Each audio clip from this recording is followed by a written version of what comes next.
Di ara mga palangga, problemado na ba ang tanan? Aw. Ngapon tayo. Ang ibang mga palangga, problemado na kay ang Facebook o ang halos mga tanong tao, vlogger na. Ay, ang problema, higop po sa kao. Sagdiin na sila. Kaya naningkamot na sila. Ningkamot ka, maningkamot ko, ningkamot mo. Patay-atay pa ningkamot.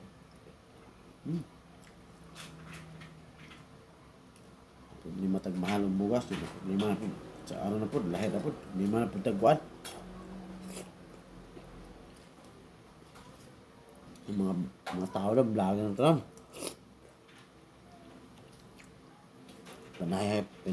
Panihapon na niya eh. Butang ba na?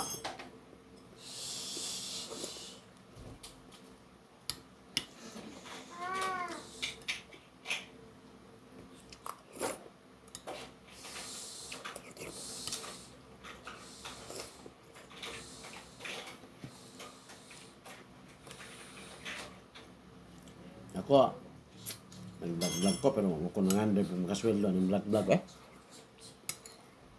Ako ra ba nga makit-an lang po sa abang tao akong naong tong kay akong naong panalagsar ni. Mo ko makapas ang makasweldo ang Facebook. Sabi niyo, kung nag-apas lang ko ng Facebook, sweldo na. Sa una ra ko nag-focus sa Facebook lagi. YouTube, Facebook. Sige nag-send sa kuway. Di ba mang? Send sa ako ng ibigay ko na ng complete details ko, pati ganito, ganyan, kasi daw ganito, ganyan na. 2016, 17 pa ako nagpo-post eh. Hilo mo de. Yung mga vlogger na gusto kasing gustong sumahod, yan.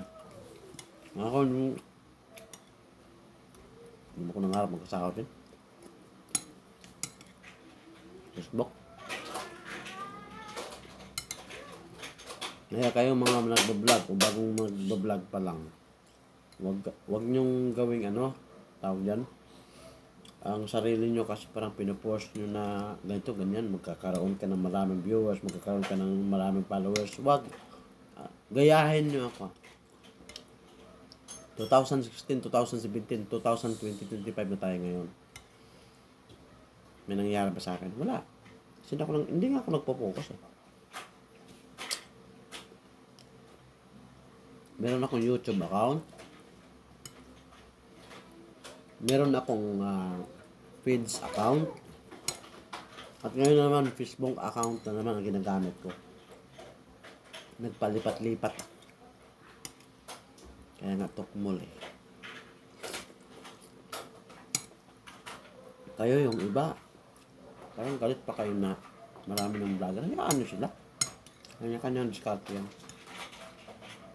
Gaya sinasabi ko siya, relax lang kayo. Huwag kayo masyado yung mga baguhan. Huwag kayo magmamadali eh.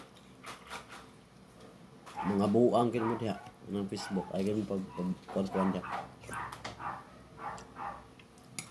Isipin nyo na yung importante nakakain kayo araw-araw kumpleto. Isang araw, 3 beses. Tulad ko kahit paano kaluyan sa Ginoo.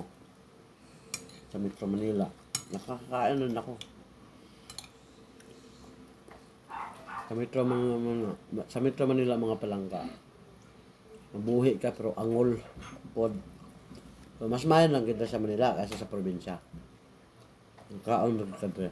Ang kamot lang yun. Antos lang yun mga palangga.